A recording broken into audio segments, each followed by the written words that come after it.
So, I'm just browsing around on Facebook Marketplace and I happen to see a rotary engine and transmission for sale.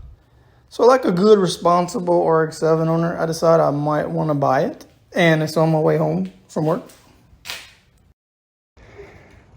Just picked up another rotary engine and transmission for an FD. 13 b-rew. So, I really think this was a good pickup.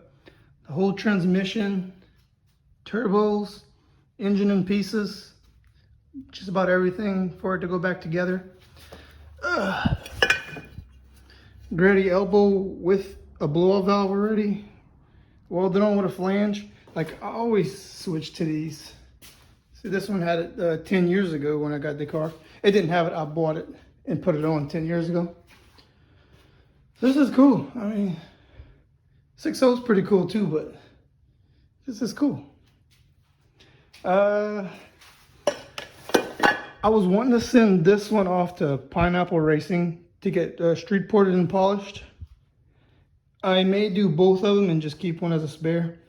Also, I wanted to put this engine and the other RX-7 and possibly put an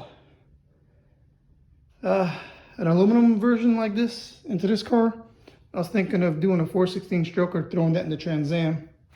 It'd be cool to have one swapped RX-7 and one still with the rotary engine, because those are rare these days for an RX-7 to have a rotary engine.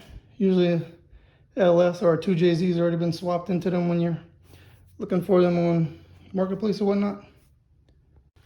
And it's so neat seeing the rotors outside the engine too.